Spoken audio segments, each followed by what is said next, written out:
এই জন্য পৃথিবী ধ্বংসের পূর্ব মুহূর্তে তিনটা ধর্মের মধ্যে যুদ্ধ যে হবে তার বর্ণনা রাসূল সাল্লাল্লাহু আলাইহি ওয়াসাল্লাম হাদিসে দিচ্ছেন, লম্বা হাদিস। আমি শুধু সারমর্ম বলি, তাহলে এই অঞ্চল, এই জায়গার যে কোনো পরিবর্তিত পরিস্থিতির থেকে আমাদের শিক্ষা আছে। হাদিসে রাসূলুল্লাহ সাল্লাল্লাহু আলাইহি ওয়াসাল্লাম বলছেন, ততদিন পর্যন্ত কিয়ামত হবে না যতদিন না হুদনা, তোমাদের মধ্যে আর রোমানদের মধ্যে চুক্তি না হচ্ছে।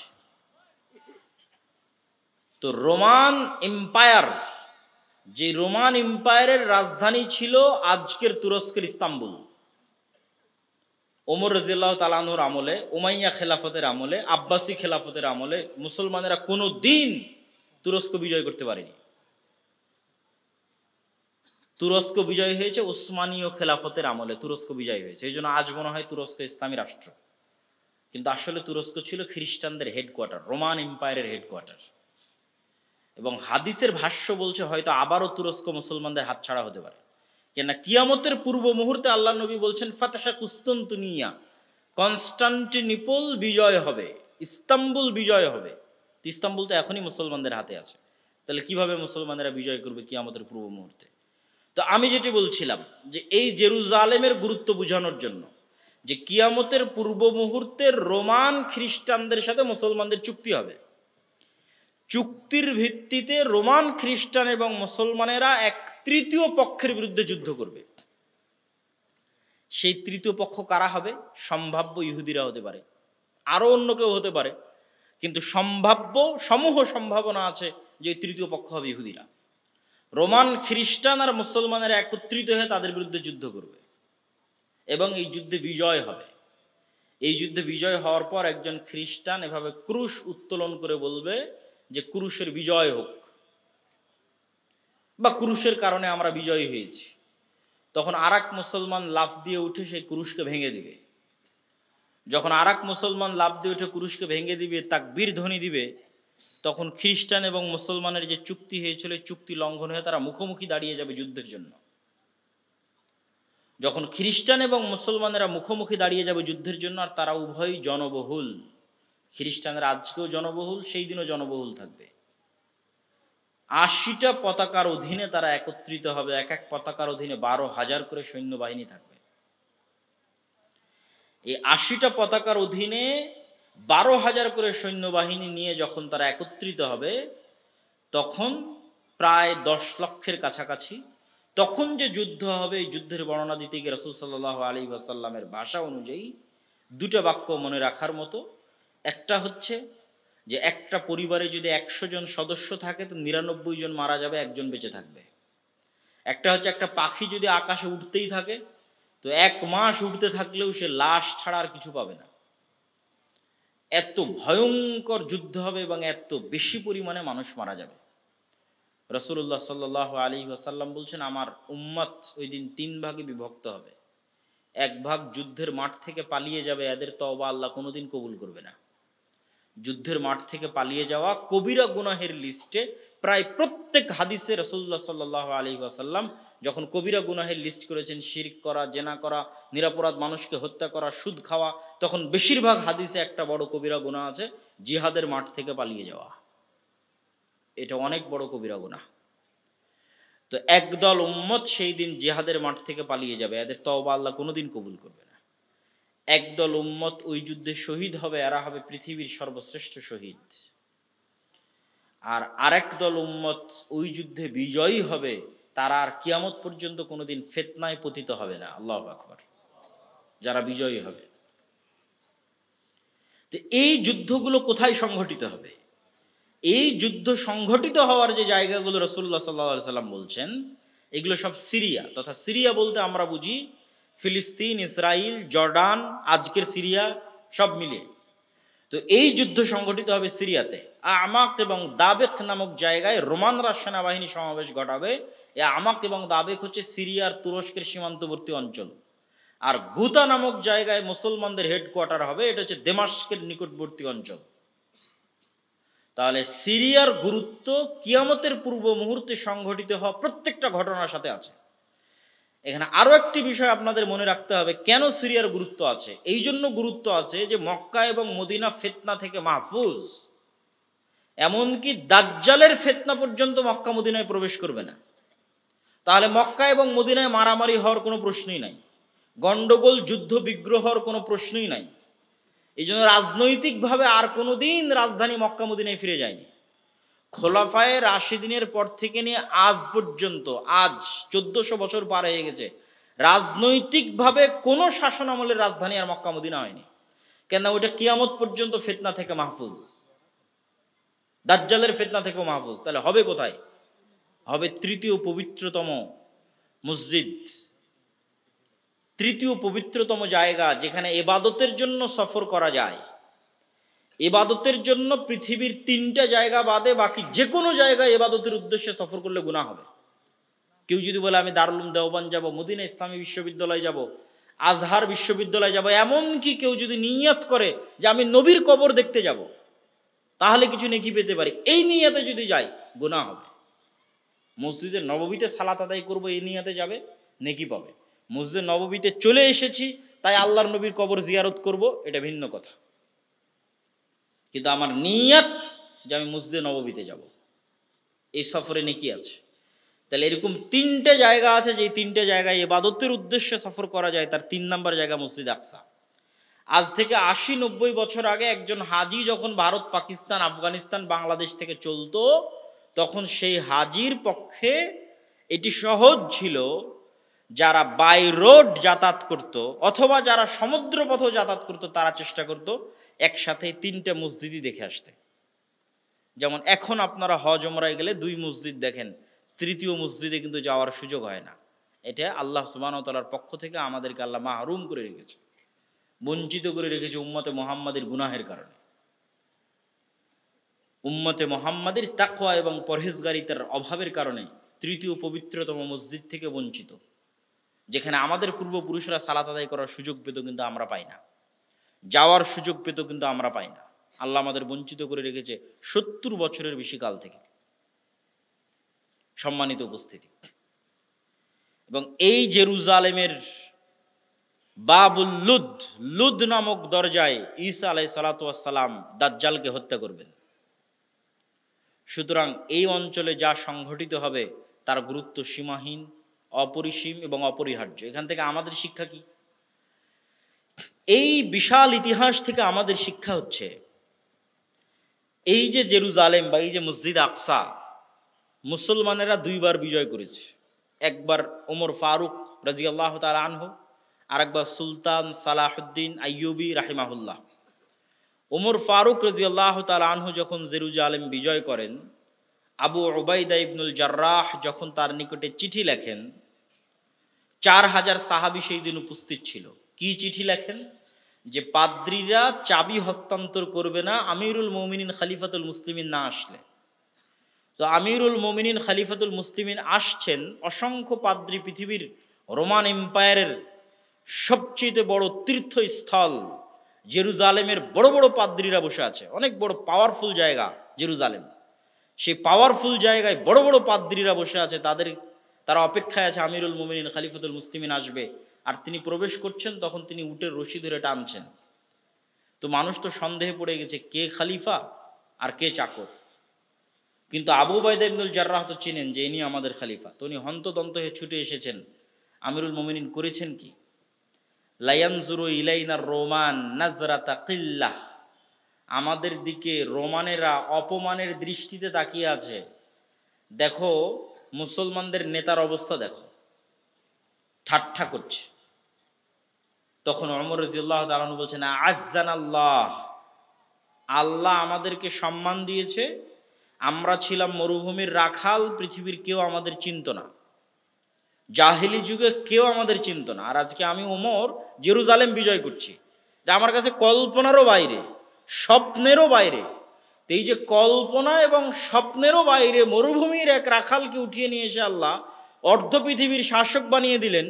পৃথিবীর সবচেয়ে শক্তিশালী রোমান এম্পায়ারের নিকট থেকে জেরুজালেম ছিনিয়ে নিচ্ছেন আমিরুল মুমিনিন খলিফাতুল মুসলিমিন। এই যে সম্মান, এই যে মর্যাদা, এইটা অর্জন আমরা জামা কাপড়, ঢং ঢিঠাং, বুদ্ধিমত্তা, চালাকি, কৌশল এগুলো দিয়ে অর্জন করিনি। এটা আমরা অর্জন করেছি ইসলামের অনুসরণ, পবিত্র কোরআনের অনুসরণ, হাদিসের অনুসরণের ভিত্তিতে। বলেন আল্লাহু আকবার। এইটা হচ্ছে মুসলমানদের জন্য শিক্ষা, যে আজকে মুসলমানেরা জেরুজালেমে যেতে পারে না কেন, মসজিদে আকসায় যেতে পারে না কেন, বঞ্চিত কেন? আর ওমর ফারুককে আল্লাহ মসজিদে আকসা বিজয় করার মতো সম্মান কেন দিয়েছিলেন, আর আমরা বঞ্চিত কেন? আমরা ইসলাম থেকে, পবিত্র কোরআন থেকে বহু দূরে চলে গেছি। আমল, আখলাক, আকিদা, সেই আলোচনায় আমি এখনই কিছুক্ষণের মধ্যে ঢুকবো। তার আগে সালাহুদ্দিন আইয়ুবী রাহিমাহুল্লাহর কথাটাও বলিনি। দ্বিতীয় যিনি বিজয় করেছিলেন তিনি হচ্ছেন সালাহুদ্দিন আইয়ুবী রাহিমাহুল্লাহ, এবং তিনিও এই বিজয়ের ক্ষেত্রে তার ইতিহাসও, আমি আমার বই বিস্তারিত, আমার একটি বই আছে ফিলিস্তিন ও সমসাময়িক মুসলিম বিশ্ব, এখানে বিস্তারিত বর্ণনা দেওয়া আছে উনি কীভাবে বিজয় করলেন, হিত্তিনের যুদ্ধ কি হলো। সেখানকারও সারমর্ম হচ্ছে তাকওয়া, পরহেজগারিতা, আল্লাহ ভরসা। মুসলমানেরা কোনো যুদ্ধ শক্তি সামর্থ্য দিয়ে লড়েছে এর প্রমাণ আমি ইতিহাসে খুঁজে পাইনি। যে এমন কোনো যুদ্ধ, খালিদ বিন ওয়ালিদ মুতার যুদ্ধে লড়াই করছেন কয়েক লক্ষ সেনাবাহিনীর বিরুদ্ধে, তখনও খালিদ বিন ওয়ালিদের কাছে শক্তি সামর্থ্য খুব বেশি, সেনাবাহিনীর সদস্য সংখ্যা খুব বেশি, এটা জানা নাই। হিত্তিনের যুদ্ধে সুলতান সালাহুদ্দিন আইয়ুবী ইউরোপিয়ানদের বিরুদ্ধে যুদ্ধ করছে, ক্রুসেডারদের বিরুদ্ধে যুদ্ধ করছে, তখনও সুলতান সালাহুদ্দিন আইয়ুবীর কাছে টাকা পয়সা, ধন দৌলত, কৌশল, সেনাবাহিনী খুবই শক্তিশালী, এটা প্রমাণ খুঁজে পাওয়া যায় না। বেশিরভাগ যুদ্ধে মুসলমানেরা দুর্বল, কিন্তু তাহলে বিজয় কেন? আল্লাহর সাথে সম্পর্ক, গভীর সম্পর্ক, আল্লাহ সুবহানাহু ওয়া তাআলার উপর আস্থা, ভরসা এবং বিশ্বাস। এই জায়গায় মুসলমানদের সবচেয়ে বড় বিচ্যুতিটা কোথায় ঘটেছে? আমি যতবার এই জেরুজালেম নিয়ে পড়াশোনা করতে গেছি এবং আমার ইউরোপ সফর এবং ঔপনিবেশিক শাসন আমলের আমাদের উপর প্রভাব, এই তিনটে জিনিসকে যখন সারমর্ম করেছি, তখন আমার মনে হয়েছে, আমি আমার বহু বক্তব্যে বলেছি যে ফেরাউনের যুগের বানু ইসরাইল আর আজকের যুগের মুসলমান এক। আবারও বলি, ফেরাউনের যুগের বানু ইসরাইল, মুসা আলাইহিস সালাতু ওয়াস সালামের বানু ইসরাইল আর এখনকার বানু ইসমাইল এক। এবং এই বিশ্বাসটা আমার দৃঢ় হয়েছে কিভাবে সেটাও বলি। আপনি যখন সূরা বাকারা পড়বেন, সূরা বাকারাতে আল্লাহ সুবহানাহু ওয়া তাআলা লম্বা সময় যাবত বানু ইসরাইলের ঘটনা বলেছে। তো আমি নিজেও এর উত্তর খুঁজে পেতাম না যে একটা গোত্রের ঘটনা এত বিস্তারিত বলার দরকার কি। এক বানু ইসরাইলের ঘটনা দিয়ে কোরআন পরিপূর্ণ করা আছে, এত বিস্তারিত কেন? নিশ্চয় বানু ইসরাইলের ঘটনার উম্মতে মুহাম্মাদের সাথে কোনো কাজ আছে। বানু ইসমাইল তথা আমাদের সাথে বানু ইসরাইলের ঘটনার কোনো কাজ আছে, এই জন্য আল্লাহ বানু ইসরাইলের ঘটনা এত বিস্তারিত দিয়ে রেখেছেন। এবং বানু ইসরাইলের ঘটনা পড়লে আপনি দেখবেন তারা কতটা ছোট মন মানসিকতার, কতটা হীনম্মন্য এবং কতটা সংকীর্ণ চিন্তার অধিকারী ছিল বানু ইসরাইলেরা। তার দুই একটা উদাহরণ বলি, বেশি না বললেও সূরা বাকারাতে বিস্তারিত পাবেন, আমার ওই বইয়ের মধ্যে আরো বিস্তারিত পাবেন। দুই একটা কি, এই বানু ইসরাইল চোখের সামনে দেখলো যে আল্লাহ ফেরাউনের মতো জালেম শাসককে তাদের চোখের সামনে ডুবিয়ে দিলেন। বানু ইসরাইলের লোকেরা চোখের সামনে দেখেছে যে ফেরাউন ডুবে যাচ্ছে, নিজে চোখে দেখেছে। কোন ফেরাউন? যেই ফেরাউন তাদের ছেলে সন্তানদের জবাই করত।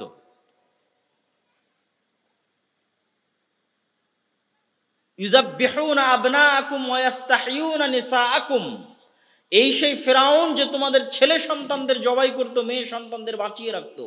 এই ভয়ঙ্কর ফেরাউনকে চোখের সামনে ডুবতে দেখেও এই বানু ইসরাইল মুসা আলাইহিস সালাতু ওয়াস সালামকে বলছে লান নুমিনা লাকা হাত্তা নারাল্লাহ জাহরাতান, মুসা তোমার প্রতি ঈমান আনয়ন করব না যতক্ষণ না প্রকাশ্যে আল্লাহকে না দেখছি। বলেন নাউজুবিল্লাহ। এর চেয়ে বড় প্রকাশ্যে আল্লাহকে কি দেখবি? চোখের সামনে ফেরাউন ডুবে গেল। তাহলে কত বড় নিমক হারাম সংকীর্ণ চিন্তার একটি জাতি হলে মুসা আলাইহিস সালামকে বলতে পারে তোমার তাওরাতে বিশ্বাস স্থাপন করি না, তোমার আল্লাহকে সরাসরি দেখতে চাই। এরকম অসংখ্য ঘটনা আল্লাহ তুলে ধরেছেন। লান নাসবিরা আলা তুআমিন ওয়াহিদ ফাদউ লানা রাব্বাক, আল্লাহ তাদের জন্য আসমান থেকে খাবার পাঠাতেন, মান্না সালওয়া। তো তারা মুসা আলাইহিস সালামকে বলছে এক খাবার প্রতিদিন ভালো লাগে না, তোমার আল্লাহকে বলো যেন জমিন থেকে চাল ডাল গম পেঁয়াজ রসুন এগুলো উৎপন্ন করে, এই এক খাবার ভালো লাগে না। তখন আল্লাহ বলছে ঠিক আছে, এই চাল ডাল রসুন যখন চাও তাহলে সবুজ শ্যামল ভূমিতে যাও, মরুভূমিতে তো এগুলো হবে না। এই ঘটনাগুলো ঘটতেছে মরুভূমিতে, ওই জমি আজও মরুভূমি। আপনি আজকের মিশরে গিয়ে যদি তুর পাহাড় ঘুরতে যান, যেই তুর পাহাড়ের পাদদেশে ঘটনাগুলো ঘটছে, এর চারপাশ শত শত কিলোমিটার মরুভূমি, যেটাকে বলা হয় সিনাই মরুভূমি। এই মরুভূমির মধ্যেই 40 বছর বানি ইসরায়েলরা ঘুরপাক খেয়েছিল। তাহলে তো এই মরুভূমি পার হয়ে যেখানে সবুজ শ্যামল এলাকা আছে, ওইটা বিজয় করতে হবে, ওখানে যাও, জিহাদ করো। তোমার ইযহাব আনতা ওয়া রাব্বুকা ফাকাতিলা, মুসা আপনি আর আপনার আল্লাহ গিয়ে যুদ্ধ করেন, আমরা যুদ্ধ করতে পারবো না। তাহলে যাদের জন্য আল্লাহ পাথর ফেটে 12টা ঝর্ণাধারা তৈরি করলেন, তাদের জন্য, তাদের চোখের সামনে, ওই ইস্তাসকা মূসা লিকওমি ফাকুল নাজরিব বিআসাকাল হাজার ফানফাজারাত মিনহু ইসনাতা আশারাতা আইনা, যখন মুসার কওম মুসাকে বলেছিল পানি দাও, মরুভূমিতে পানি নাই, আর সমুদ্রের লবণাক্ত পানি খাওয়া যায় না, এই মরুভূমির পাশে, এই তুর পাহাড়ের পাশেই লোহিত সাগর, এই লবণাক্ত পানি খাওয়া যায় না, পানির ব্যবস্থা করো। তখন আমি মুসাকে বললাম, মুসা লাঠি দিয়ে পাথরে আঘাত করো, পাথরে আঘাত করলো, 12টা ঝর্ণা তৈরি হলো তাদের চোখের সামনে। খাবারের ব্যবস্থা কোথায় হবে? মরুভূমিতে খাবার নাই, জান্নাত থেকে খাবার আসে। তাহলে জান্নাত থেকে খাবার আসে, পাথর থেকে পানি বের হয়। ফেরাউন ডুবতে দেখেছে চোখের সামনে, তারপরে আল্লাহ বলতেছে যাও যুদ্ধ করো, বলে তুমি আর তোমার আল্লাহ গিয়ে যুদ্ধ করো। তখন আমার চিন্তা চেতনা এবং আমার গবেষণা, যে বানু ইসরাইলের এই বিশাল ঘটনা আল্লাহ কোরআনে উল্লেখ করছে, মানে একদিন উম্মতে মুহাম্মাদি এদের মতো হয়ে যাবে। মানে একদিন উম্মতে মুহাম্মাদি বানু ইসমাইল বানু ইসরাইলের মতো হয়ে যাবে। কিভাবে হবে সেটাও আমি মিলিয়েছি। আমার এটা গবেষণা ভুলও হতে পারে, ঠিক হতে পারে। আমার গবেষণা হচ্ছে যে বানু ইসরাইল এরা তো নবীর সন্তান। এই যে যারা বলতেছে যে আমরা তোমার আল্লাহকে না দেখলে ঈমান আনয়ন করবো না, তুমি আর তোমার আল্লাহকে যুদ্ধ, এরা তো নবীর সন্তান। কোন নবীর সন্তান? ইব্রাহিম আলাইহিস সালামের সন্তান। ইব্রাহিম আলাইহিস সালামের ছেলে ইসহাক, ইসহাকের ছেলে ইয়াকুব, ইয়াকুবের ছেলে ইউসুফ। ইউসুফ কুয়াতে নিক্ষিপ্ত হয়ে ভাইয়েরা ফেলে দিয়েছে, ওখান থেকে মিশরের বাজারে বিক্রি হয়েছে। তারপরে ইউসুফ আলাইহিস সালামের মৃত্যুর 300-400 বছর পর মুসা আলাইহিস সালাম, একই বংশ। ইউসুফ আলাইহিস সালাম যেই বংশ, মুসা আলাইহিস সালাম ওই বংশ। ইউসুফ আলাইহিস সালামের 300-400 বছর পর মুসা আলাইহিস সালাম। তাহলে 300-400 বছরে এত পরিবর্তন নবীর সন্তানদের কেমনে সম্ভব?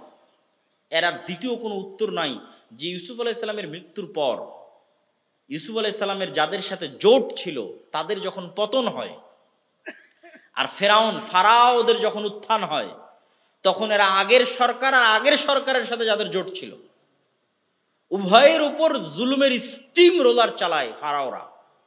তাহলে আগের সরকারের জোট সরকারকে ইউসুফ আলাইহিস সালাম মন্ত্রী ছিল, আর তার ভাইয়েরা 12 ভাই, ওই 12 ভাইয়ের জন্য 12টা ঝর্ণা তৈরি হয়েছিল।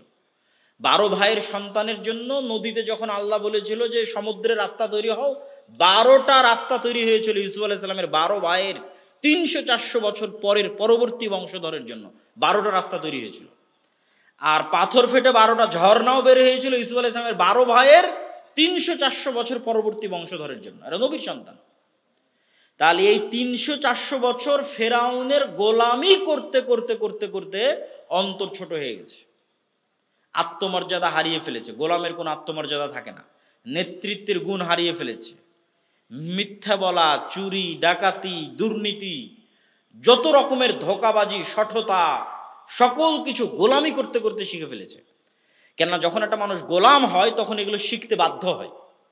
ধরেন আপনার এখানে সামনে যদি 2 জন গোলাম উপস্থিত করে দিয়ে আমি এটা একটা রুটি, খাবারের রুটি আমি এভাবে নিক্ষেপ করলাম, তোমরা মারামারি করে খাও, তো এই রুটিটা মারামারি করে নেওয়ার জন্য ওদের 2 জনকে ধোঁকাবাজিপূর্ণ আচরণ করতে হবে, মারামারি করতে হবে, মিথ্যা বলতে হবে, একজন আরেকজনকে ঠকাতে হবে, তাহলে নিতে পারবে। তাহলে এই যে পরস্পরকে ঠকানোর প্রতিযোগিতা, এটা গোলামের মধ্যে তৈরি হয়। তাহলে দীর্ঘ 250-300 বছর ফেরাউনের গোলাম থাকার কারণে নবীর সন্তানরা এরকম হয়ে গেছে। এবার উম্মতে মুহাম্মাদি, আমরা তো উম্মতে মুহাম্মাদি, ফারুকের উত্তরসূরি, আবু বকরের উত্তরসূরি, খালিদ বিন ওয়ালিদের উত্তরসূরি, তারেক বিন জিয়াদের উত্তরসূরি, এদের অবস্থা এরকম কেন? এরাও হচ্ছে ঔপনিবেশিক শাসন আমলে 200 বছরের গোলাম ছিল। শুধু আমরা না, আফ্রিকার মুসলমানেরা থেকে শুরু করে পাকিস্তান, ভারত থেকে শুরু করে পৃথিবীর প্রায় 90% অঞ্চলের মুসলমানেরা ইউরোপের গোলাম ছিল 200-250 বছর। আমরা যখন বাদশাহ আলমগীরের জামানায় ছিলাম, আমি চিন্তা করি, আমার কল্পনা শক্তি বলে যে বাদশাহ আলমগীরের জামানায় যখন মুসলমানেরা ছিল তখন মুসলমানেরা মিথ্যা বলা জানতো না।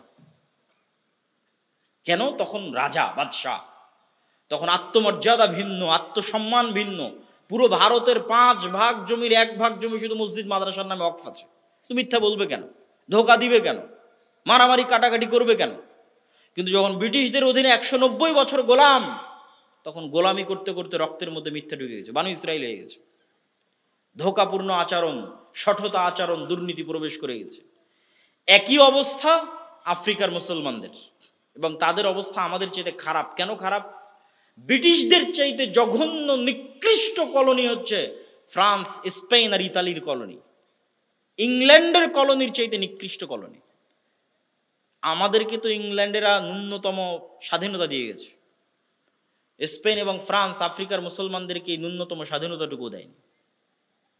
অস্ত্র কিনতে হবে ফ্রান্সের কাছে, তোমার ব্যাংকের টাকা কেন্দ্রীয় ব্যাংকে থাকবে ফ্রান্সের। এখন আজকের কথা বলছি, তোমার পররাষ্ট্রনীতি ফ্রান্স নিয়ন্ত্রণ করবে।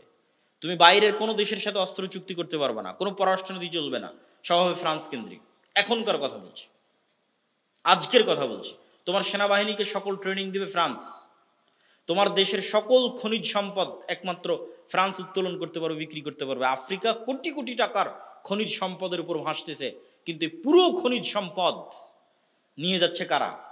ইউরোপিয়ানরা। আর ওই খনিজ সম্পদ যেন ইউরোপিয়ানরা নিয়ে যায়, তার জন্য গার্ড দেয় জাতিসংঘের শান্তিরক্ষী বাহিনী। আর সেই জাতিসংঘের শান্তিরক্ষী বাহিনীতে আমাদের বাংলাদেশ আর্মি, পাকিস্তান আর্মি যুদ্ধ করে। তো সম্মানিত উপস্থিতি, এই আফ্রিকানদেরকে যখন আপনি ইতালি, ফ্রান্স, স্পেনের মাটিতে দেখবেন, তখন দেখবেন তারা বাঙালি মুসলমানদের চাইতে বেশি মিথ্যুক, বাঙালি মুসলমানদের চাইতে বেশি ধোঁকাবাজ, বাঙালি মুসলমানদের চাইতে বেশি শঠতাপূর্ণ আচরণ করে। আর বাঙালি মুসলমানদের যখন দেখবেন ইন্ডিয়ান সাবকন্টিনেন্ট, পাকিস্তানের মুসলমানদের যখন ইউরোপে দেখবেন, তখন জন্ম নিবন্ধন কার্ড থেকে শুরু করে, জাতীয় পরিচয়পত্র থেকে শুরু করে, সার্টিফিকেট থেকে শুরু করে, যে আবেদন সাবমিট করেছে আবেদন সাবমিট থেকে শুরু করে, সরকারের কাছে বেনিফিট নিবে যে আমার কয় ছেলে মেয়ে কোথায় পড়ে, আমি কি চাকরি করি, কত টাকা ইনকাম করি, প্রত্যেক ধাপে মিথ্যা বলতেছে। শুরু থেকে নিয়ে শেষ পর্যন্ত মিথ্যার উপর প্রতিষ্ঠিত। সে মুসলমান, হাজি, নামাজি, ওমরাকারী, কিন্তু পুরো জীবনটা মিথ্যার উপর প্রতিষ্ঠিত। এবং মিথ্যা বলতেছে কাদের কাছে? ইহুদি খ্রিস্টানদের কাছে মিথ্যা বলতে, 2টা টাকা বেশি পাওয়ার জন্য। এটা হচ্ছে গোলামের নেচার, গোলামের স্বভাব। এই জন্য আমরা হয়ে গেছি এই যুগের বানু ইসরাইল। এই যুগের বানু ইসরাইল যে তার প্রমাণ কোথায়? তার প্রমাণ হচ্ছে এই যে ফিলিস্তিন, যে ফিলিস্তিন দিয়ে আলোচনা শুরু করেছি। কিভাবে বলছে ফিলিস্তিন প্রমাণ? আল্লাহ ওই বানু ইসরাইলের উপর চাপিয়ে দিয়েছিলেন ফেরাউনকে। ফেরাউনের কথা আল্লাহ কি বলছে? ইউযাব্বিহুনা আবনাকুম ওয়া ইস্তাহইউনা নিসাকুম। তোমরা বানু ইসরাইল গোলাম না? তোমাদের গোলামের প্রমাণ কি?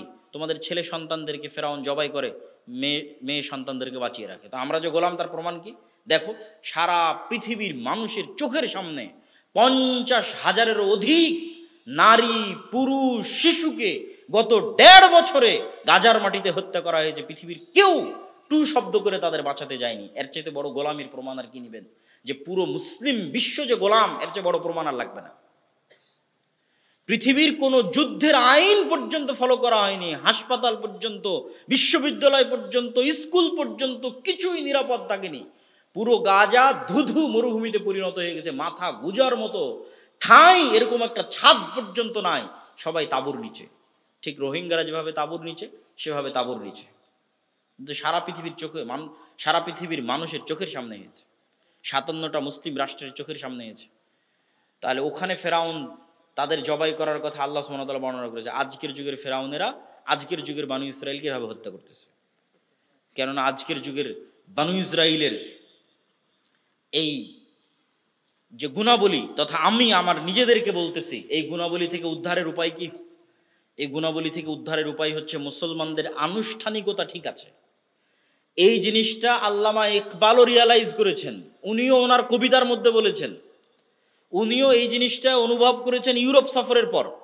सबक फिर से पढ़ सदाकत का, शुजाअत का, अदालत का, लिया जाएगा तुझसे काम, दुनिया की इमामत का।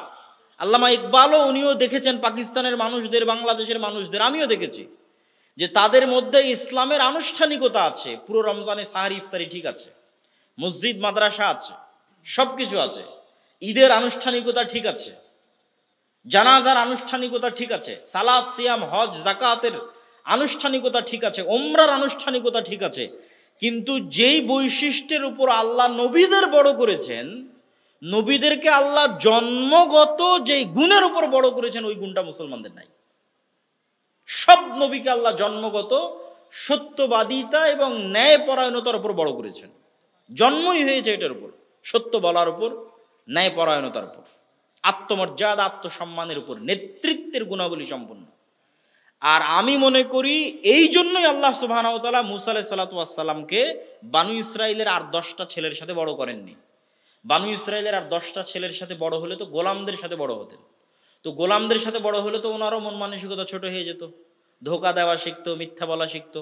এই জন্য মুসা আলাইহিস সালামকে আল্লাহ মানুষ করেছে রাজার বাড়িতে। রাজার বাড়িতে মানুষ হলে তো আর মিথ্যা বলে খাবার নেওয়া লাগবে না, আরেকজনকে ধোকা দিয়ে একটা টাকা বেশি উপার্জন করা লাগবে না, তাহলে এগুলো শিখবে না। কি শিখবে? আত্মমর্যাদা, আত্মসম্মান, নেতৃত্ব শিখবে, তাই শিখেছেন। এবং আত্মমর্যাদা, আত্মসম্মান, নেতৃত্ব কোন লেভেলের ছিল মুসা আলাইহিস সালামের? যে একদিনের জন্য বাইরে বের হয়ে কোনো এক জায়গায় একদিন একটা অন্যায় কাজ দেখেছেন তার চোখের সামনে, একদিনের জন্য একটা অন্যায় কাজ দেখেছেন যে ফেরাউনের কোনো লোক বানু ইসরাইলের কোনো লোকের উপর জুলুম করতেছে।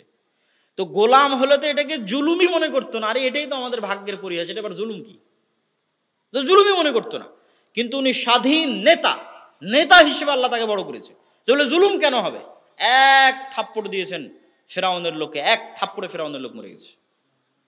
এই যে আত্মমর্যাদা, গায়রাত, রাগ, এটা গোলামের থাকে না। এই গায়রাত, এই রাগ, এই আত্মমর্যাদা একজন স্বাধীন নেতার থাকে। তো ওই স্বাধীন নেতা কোথায় তৈরি হতে হবে? যেখানে আত্মমর্যাদা, আত্মসম্মান আছে ওখানে তৈরি হতে হবে। এই জন্য বানু ইসরাইলের সাথে বড় না করে রাজার বাড়িতে আল্লাহ সুবহানাহু ওয়া তাআলা বড় করেছেন মুসা আলাইহিস সালামকে। এই জন্য মুসা আলাইহিস সালামের চিন্তা চেতনার সাথে বানু ইসরাইলের চিন্তা চেতনা মিলতো না।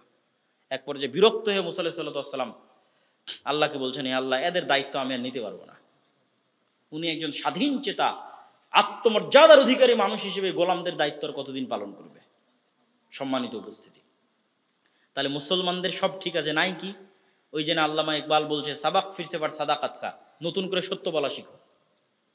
তোমাদের পুরো জীবন মিথ্যার উপর, ব্যবসা বাণিজ্য, টাকা পয়সা, কাজ কারবার সব মিথ্যার উপর।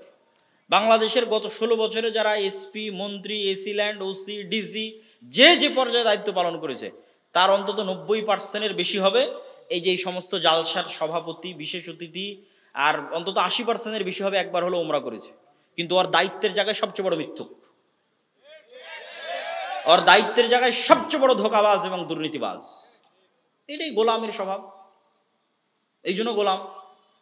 তাহলে সে ইসলামের আনুষ্ঠানিকতা ঠিক রেখেছে, কিন্তু রাসূল সাল্লাল্লাহু আলাইহি ওয়াসাল্লাম এবং নবীদের জন্মগত যে গুণ সেটা তার মধ্যে আনতে পারেনি।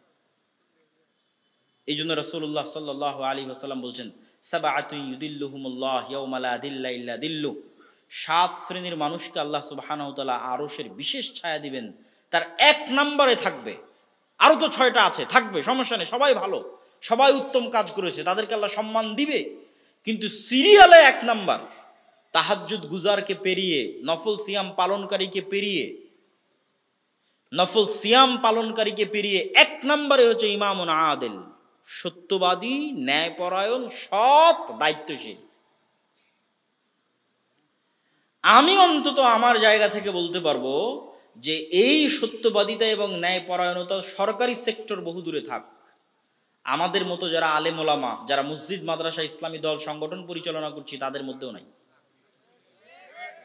এই জন্য আল্লাহ আমাদের দিয়ে রাষ্ট্রে বিজয় দান করবেন না। কেন? আমরা রাষ্ট্রে বিজয় পাওয়ার যোগ্য নই। কেননা রাসূল সাল্লাল্লাহু আলাইহি সাল্লাম বলছেন, ঈসা আলাইহিস সালাম সমগ্র পৃথিবী বিজয় করবে। তো সমগ্র পৃথিবী বিজয় করে তিনি হবেন হাকামান মুকসিতা, ন্যায় বিচার প্রতিষ্ঠাকারী শাসক। তো ইসলাম রাষ্ট্রে যাবে, তার ব্র্যান্ডিং হচ্ছে ন্যায় বিচার। তো আমি মসজিদের সভাপতি, মাদ্রাসার প্রিন্সিপাল, ইসলামী দল সংগঠনের আমির, আমি আমার দলে ন্যায় প্রতিষ্ঠা করতে পারিনি। যে কর্মী বেশি কাজ করেছে ওকে বাদ দিয়ে যেই কর্মী চামচামি করেছে ওকে পদ দিয়েছি।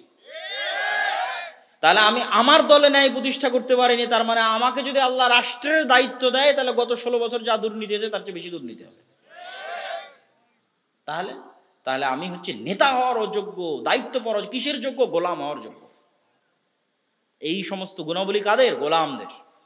এবার যদি আম পাবলিক তথা আপনাদের মতো সাধারণ জনগণের কাছে চলে আসি, বিভিন্ন পর্যায়ের চাকরিজীবী, দায়িত্বশীল বাদ দিলাম, আলেম ওলামা বাদ দিলাম, সাধারণ জনগণ। এমন কত সাধারণ জনগণ নিবেন যে হজ করেছে, ওমরা করেছে, সালাত আদায় করে, লম্বা দাড়ি, মাথায় সিজদা দিয়ে কড়া ফেলে দিয়েছে, কিন্তু তার নিজের বোনকে বাপের সম্পত্তিতে ন্যায়ের সাথে অংশ বুঝিয়ে দেয়নি। ন্যায়ের সাথে অংশ বুঝিয়ে দেওয়া মানে যেই জায়গায় আবাদ কম হয়, যেই জায়গা পানিতে ডুবে থাকে, রাস্তা থেকে দূরে, ওটা দিয়েছে বোনকে। আর যেটা ভালো ফরওয়ার্ড জমি সেটা দিয়েছে নিজে। তাহলে এটা তো ন্যায় প্রতিষ্ঠা হলো না। তাহলে যে তার পরিবারে ন্যায় প্রতিষ্ঠা করতে পারলো না, তাকে যদি আল্লাহ রাষ্ট্রের দায়িত্ব দেয়, তাহলে ও গত 16 বছরের চেয়ে বেশি দুর্নীতি করবে না? বেশি দুর্নীতি করবে। তাহলে এই স্বভাবটা কার? গোলামের স্বভাব, নেতার স্বভাব নয়। নেতা কখনো মিথ্যা বলা জানে না, নেতা কখনো দুর্নীতি করা জানে না, সত্যবাদী, ন্যায়পরায়ণ। আবু সুফিয়ান কাফের হতে পারে, কাফেরদের সর্দার হতে পারে, বদর, উহুদ, খন্দকের যুদ্ধে আল্লাহর নবীর বিরুদ্ধে যুদ্ধে নেতৃত্ব দিতে পারে, কিন্তু আবু সুফিয়ান বাই বর্ন, জন্মগত লিডার। জন্মগত লিডার। এই জন্য আবু সুফিয়ানকে যখন জেরুজালেমে বাদশাহ হিরাক্লিয়াস তার চিরশত্রু মুহাম্মদ সাল্লাল্লাহু আলাইহি ওয়াসাল্লাম সম্পর্কে জিজ্ঞেস করছে, তখন আবু সুফিয়ান একটা বাক্য মিথ্যা বলেনি। তখন উনি কাফের, কিন্তু মিথ্যা বলা তো জানেই না, কেননা he is a by born leader, জন্মগত নেতা, তো কেমনে মিথ্যা বলবে? সম্মানিত উপস্থিতি, কিন্তু আমরা মুসলমানেরা, আমরা হচ্ছি ওই যুগের মক্কার কোরাইশ মুশরিকদের চাইতে চরিত্রের দিক থেকে, মিথ্যা, ধোঁকা এবং দুর্নীতির দিক থেকে নিম্ন স্তরে অবস্থান করছি। আমরা চলে গেছি আজ থেকে 4000 বছর আগের বানু ইসরাইলদের স্তরে। তাহলে আমাদের এখান থেকে বের হয়ে আসতে হলে আমাদের সত্য বলা, যেটা আল্লামা ইকবাল বলেছে, সাবাক ফিরসে পার সাদাকাতকা, সত্য বলা শিখো, সুজা আতকা, সাহসী হও, ভেরুকা পুরুষ হয় না, আদালাতকা, ন্যায় প্রতিষ্ঠা করা শিখো। এই কয়টা জিনিস যদি মুসলমানেরা তোমরা করতে পারো, আল্লাহ পুনরায় তোমাদেরকে দুনিয়ার নেতা বানিয়ে দিবে। বলেন আল্লাহু আকবার। এবং মুসলমানেরা দুনিয়ার নেতা হতে পারবে। দুনিয়ার সকল সমস্যার সমাধান ইসলাম আর মুসলমানদের মধ্যে আছে, কিন্তু সেই নেতৃত্বের গুণ আপনাকে অর্জন করতে হবে। সম্মানিত উপস্থিতি, এইটা হচ্ছে এই জেরুজালেমের এই ঘটনা, বানু ইসরাইলদের এই ঘটনা থেকে আমাদের শিক্ষা। এবার আমি আমার বক্তব্যের আর বাকি দুই একটা সংক্ষিপ্ত ছোট ছোট অংশে যাব এবং তারপরে ধীরে ধীরে আমার বক্তব্যের শেষের দিকে চলে যাব। ছোট অংশের একটা অংশ কি? ছোট অংশের একটা অংশ হচ্ছে মসজিদ ভিত্তিক দ্বীন শিক্ষা। আজকেও আপনাদের এখানে আসার পর অন্তত 2 থেকে 3 জন আমার সাথে সরাসরি সাক্ষাৎ করেছেন, যারা আদ-দাওয়া ইলাল্লাহর মাধ্যমে আমাদের জামিয়া সালাফিয়ায় যে মক্তবের ট্রেনিং হয়, সেই মক্তবের ট্রেনিং গ্রহণ করেছেন। গ্রহণ করে আমাদের সিলেবাস অনুযায়ী তার মসজিদে মক্তব পরিচালনা করছেন। আবার পুরো রমজান মাসব্যাপী আমরা যে কাজ দিয়েছিলাম, প্রায় 500টা মক্তব এখন আমাদের অধীনে পরিচালিত হচ্ছে। এই 500 মক্তবে আমরা যে কাজ দিয়েছিলাম, সেই কাজ সম্পূর্ণ করে ঈদ কেন্দ্রিক তাদের যে হাদিয়া, সেই হাদিয়াটা পর্যন্ত তারা রিসিভ করেছে। এগুলো আপনাদেরই আশেপাশের অঞ্চলের প্রায় 2-3টা মক্তব। তো আমিও উদাত্ত আহ্বান জানাবো যে মসজিদ ভিত্তিক দ্বীন শিক্ষাটা একটা সিস্টেমেটিক ম্যানেজমেন্টের মধ্যে আসুক, একটা জবাবদিহিতার মধ্যে আসুক, মানুষের মধ্যে একটা সচেতনতা তৈরি হোক। কেননা আমি যতই মাদ্রাসা প্রতিষ্ঠা করি না কেন, এখানে এই অঞ্চলের 2% ছেলে মেয়ে পড়াশোনা করবে, আর বাকি 98% যাবে স্কুলে। তো স্কুল গোয়িং যে বাচ্চাগুলো আছে, যারা স্কুলে যাবে, তাদেরকে ন্যূনতম দিনের বেসিক জ্ঞান দেওয়ার একটা বড় মাধ্যম হচ্ছে মক্তব। এই মক্তবকে শক্তিশালী করা, মসজিদকে শক্তিশালী করা। মসজিদ শক্তিশালী হলেই সমাজ পরিবর্তন হবে। মসজিদকে এম্পাওয়ার করতে হবে। আর মসজিদ শক্তিশালী করার এখন সুবর্ণ সুযোগ। কেন সুবর্ণ সুযোগ? গত 16 বছর দলীয়করণ গ্রাম পর্যন্ত পৌঁছে গেছিল। এখন নির্দিষ্ট রাজনৈতিক দলের বিশাল কোনো আধিপত্য সেটা নাই। হ্যাঁ, বাংলাদেশের মানুষ যেহেতু গোলাম, 190 বছর ব্রিটিশদের গোলামি করেছে, তো গোলামির স্বভাবই হচ্ছে এক রাজার গোলামি থেকে আর এক রাজার গোলামি শুরু করা। এটা নেচারের মধ্যে। একজনের সাথে 2 নম্বর কার্যক্রম চালিয়ে সে যখন বিদায় নিয়েছে, এবার আর একজনের সাথে 2 নম্বর কার্যক্রম শুরু হবে। ওই লিয়াজুর কারণে চান্দা থেকে শুরু করে সকল অন্যায় কাজ চলতে থাকবে। কিন্তু এই জায়গায় কিন্তু একটা রোল প্লে করতে পারে মসজিদ, মাদ্রাসা, দ্বীনি শিক্ষা প্রতিষ্ঠান। সেটা কি? এই যে এতক্ষণ যা আলোচনা করলাম, ন্যায় প্রতিষ্ঠা, সত্য প্রতিষ্ঠার সংগ্রাম, আল আমরু বিল মারুফ ওয়ান নাহি আনিল মুনকার। আপনি যত বেশি ন্যায় প্রতিষ্ঠার সংগ্রামে অংশগ্রহণ করবেন ধীরে ধীরে তত লিডার হবেন। এটা নিয়ম পৃথিবীর। আপনি অটোমেটিক নেতা হবেন যদি আপনি ন্যায় প্রতিষ্ঠা করতে যান। তো আমার একটা উদাত্ত আহ্বান থাকবে মসজিদকে পাওয়ারফুল করা। মসজিদ পাওয়ারফুল হওয়া মানে মসজিদ যেন সমাজে প্রচলিত অন্যায়ের বিরুদ্ধে আওয়াজ উঠাতে পারে। সমাজে প্রচলিত অন্যায় বলতে কি কি হতে পারে, যেমন একটা উদাহরণ দিলাম যে বোনকে তার পিতার সম্পত্তিতে ন্যায়ের সাথে হক বুঝিয়ে না দেওয়া, তো মসজিদ ভূমিকা নিবে যে হ্যাঁ দেওয়া হোক। জানাজার অনুষ্ঠানের পরে যখন বাড়িতে সালিশ হবে তখন মসজিদের কমিটি, মসজিদের ইমাম, মসজিদের মুয়াজ্জিন তারা এই ভূমিকাটা নেওয়ার চেষ্টা করবে। চেষ্টা করলে আল্লাহ রাস্তা সহজ করে দিবে। আরও অসংখ্য অন্যায় সমাজে হয়। অন্যায় মানে আপনি এটা বুঝিয়েন না আল্লাহর সাথে অন্যায়। আল্লাহর সাথে অন্যায়ের কথা আপনারা খুব ভালো বুঝেন, সেটা আপনাদেরকে গত 50 বছর 100 বছর আলেম ওলামা শিখিয়েছে। আমি অন্য অন্যায়ের কথা বলছি, যে মানুষের প্রতি হওয়া অন্যায়। যে একটা বাজারে চাঁদাবাজি হচ্ছে, যদি বাজারে যেই সবজি বিক্রেতা, পেয়ারা বড়ই বিক্রেতা বিক্রি করতে গেছে বাজারে, তাকে যদি কোথাও চাঁদা দিতে হয় মসজিদে দিবে। কথা মানে আমার বুঝতে পারেনি। এই ক্ষমতাটা কার থাকতে হবে?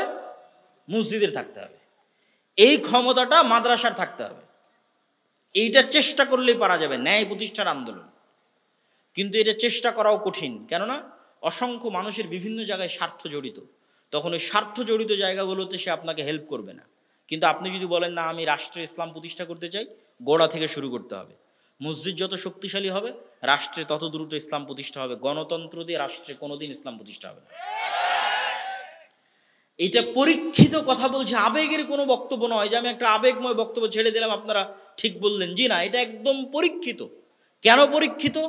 এই জন্য পরীক্ষিত যে গণতন্ত্র ইটসেলফ ইনজাস্টিস। মানে কি? মানে হচ্ছে গণতান্ত্রিক পদ্ধতি নিজেই অবিচার, অন্যায়। আর ইসলাম মানে ন্যায় প্রতিষ্ঠা করবে। তো যেই থিওরিটা, যেই তন্ত্রটা নিজেই বেইনসাফ, অন্যায় এবং অবিচারকে টিকিয়ে রাখার সকল অনুষঙ্গ, সকল এলিমেন্টস এই থিওরির মধ্যে আছে। আপনি বললেন এত বড় কথা কিভাবে বলছে? দুই একটা উদাহরণ দেয় যে গণতন্ত্র ইটসেলফ ইনজাস্টিস।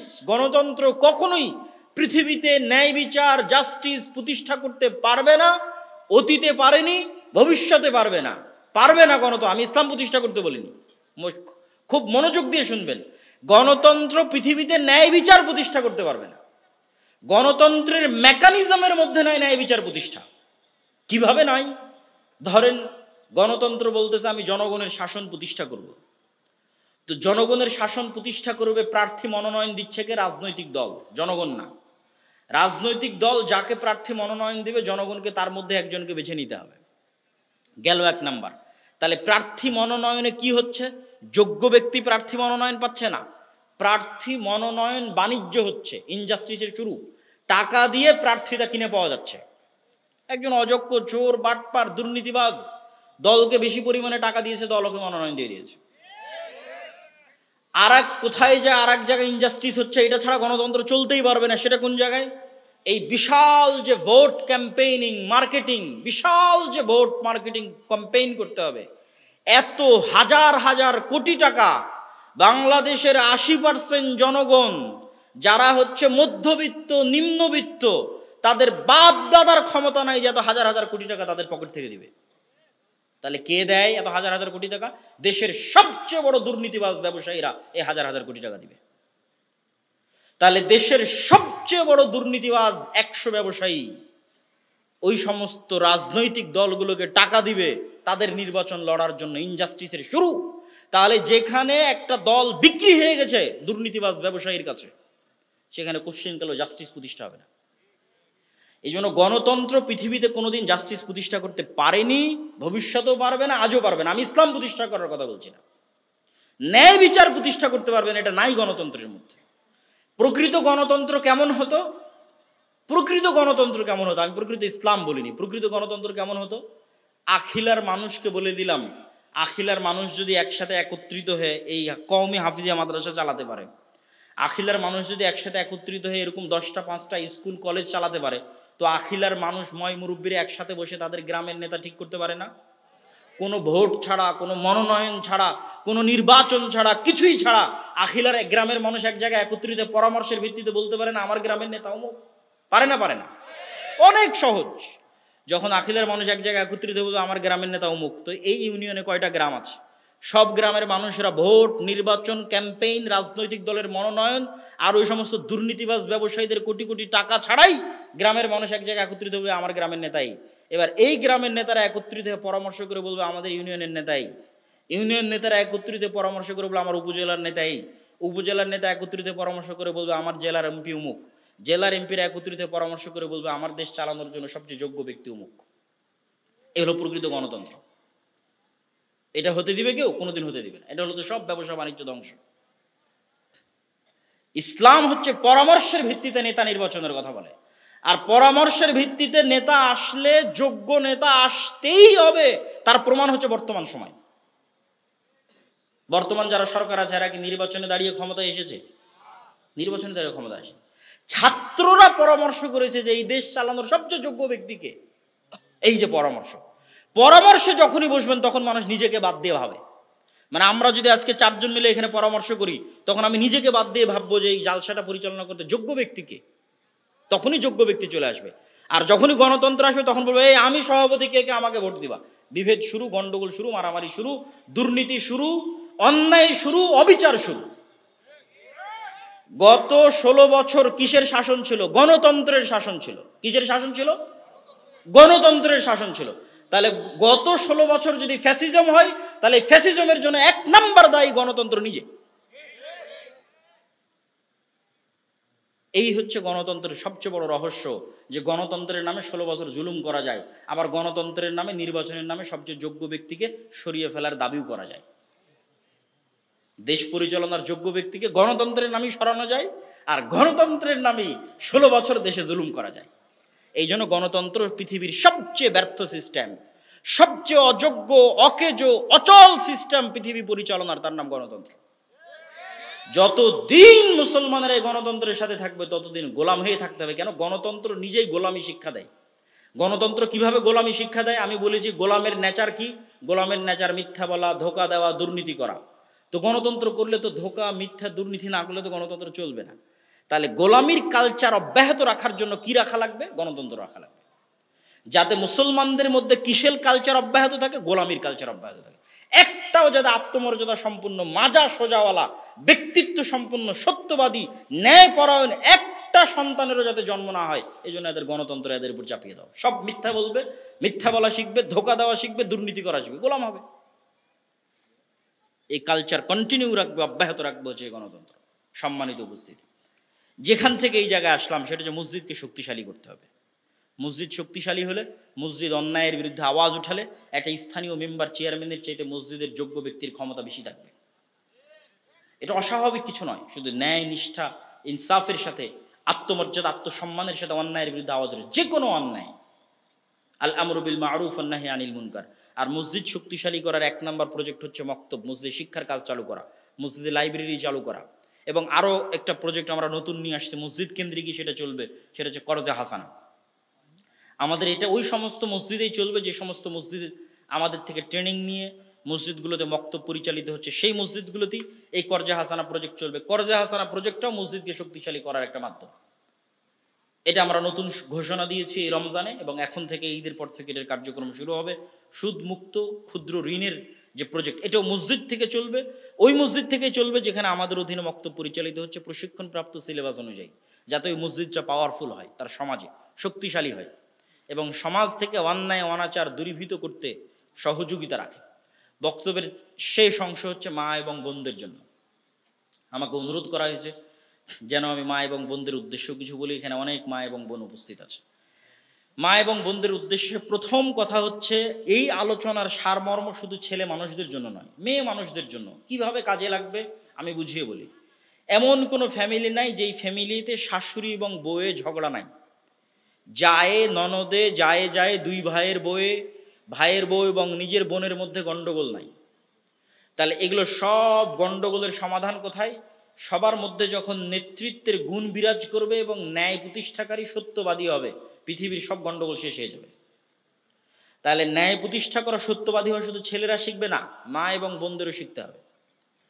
আপনাদেরও জরুরি কর্তব্য হচ্ছে আপনারা সত্য বলা শিখবেন, ন্যায় প্রতিষ্ঠা শিখবেন। কিভাবে শিখবেন? শাশুড়ি চিন্তা করবে আমি আমার বৌমাদের উপর ন্যায় করছি না অন্যায় করছি, বৌমা চিন্তা করবে আমি আমার শাশুড়ির উপর ন্যায় করছি না অন্যায় করছি, পিতা চিন্তা করবে আমি আমার সন্তান সন্ততির উপর ন্যায় করছি না অন্যায় করছি। আল্লাহর নবী চুমা দিয়ে যে আদর করা, এই আদর করার ক্ষেত্রে সন্তানদের মধ্যে ন্যায় প্রতিষ্ঠা করতে বলেছেন। অথচ এমনও বাপ পাবেন সব সম্পত্তি এক ছেলেকে লিখে দিয়ে গেছে, নাউজুবিল্লাহ। তাহলে সে কত বড় অন্যায় প্রতিষ্ঠাকারী পিতা। ন্যায় প্রতিষ্ঠা তো বহু দূরে থাকে। সন্তান চিন্তা করবে আমি আমার পিতা মাতার সাথে ন্যায় করছি কিনা, না অন্যায় করছি। এই যে ন্যায় এবং অন্যায়, মানুষের হক, এইটা সম্পর্কে যখন আপনি সচেতন হবেন, সত্য বলার প্র্যাকটিস যখন করবেন, তখন আপনাদের পরিবারের যত ঝামেলা আছে সেগুলো দূর হয়ে যাবে। আর 2 নাম্বার হচ্ছে, যেটার প্রতি উৎসাহ দেওয়ার জন্য আমাদের বলাই হয়, আলেম মানুষ মানে একটু পর্দার কথা বলতেই হবে। তো পর্দার কথা বলতে গিয়ে এতটুকু কথা, সমাজে বেপর্দা এবং বেহায়াপনা চালু রাখার পিছনে নারীরা দায়ী বেশি না পুরুষরা দায়ী বেশি? আমি আবারও প্রশ্নটা করি, সমাজে বেপর্দা এবং বেহায়াপনা চালু রাখার ক্ষেত্রে নারী দায়ী বেশি না পুরুষ দায়ী বেশি? পুরুষ দায়ী বেশি। উত্তর সঠিক। আমি জানি না কিভাবে আপনি উত্তর দিলেন এত সুন্দর সঠিক প্রশ্নের, এবং সঠিক উত্তর এটা আমি একটু বুঝিয়ে বলি কেন পুরুষ দায়ী বেশি। পুরুষ এই জন্য দায়ী যে পুরুষের আত্মমর্যাদায়, আত্মসম্মানই সমাজে বেহায়াপনা দূর করে। কেননা সমাজে বেহায়াপনা, অশ্লীলতা ছড়ানোর জন্য যারাই চলাফেরা করবে, সে কোনো পুরুষের স্ত্রী, কোনো পুরুষের মেয়ে, কোনো পুরুষের বোন, আর তার পরিবারের দায়িত্ব পালন করছে একজন পুরুষ। তাহলে পুরুষের ভিতরে আত্মমর্যাদা, গায়রাত যত কাজ করবে, সমাজ থেকে বেহায়াপনা, অশ্লীলতা, বেপর্দা তত দূর হবে। আর মেয়েরা কেন দায়ী নয়? মেয়েদেরকে পথভ্রষ্ট করা শয়তানের জন্য সবচেয়ে সহজ, সবচেয়ে সহজ মেয়েদেরকে পথভ্রষ্ট করা শয়তানের জন্য। এই জন্য মেয়েদের উপর একজন দায়িত্বশীল পুরুষ লাগেই। মেয়ের উপর দায়িত্বশীল পুরুষ যদি আত্মমর্যাদা সম্পন্ন হয়, যেটা শায়েখ আব্দুর রাজ্জাক বিন ইউসুফ বলেছেন যে তার রক্ত পুঁজ হয়ে যায়নি, বক্তব্যের মধ্যে বলেছে যে তার রক্ত পুঁজ হয়নি, এখনো রক্ত আছে, সে পুরুষ।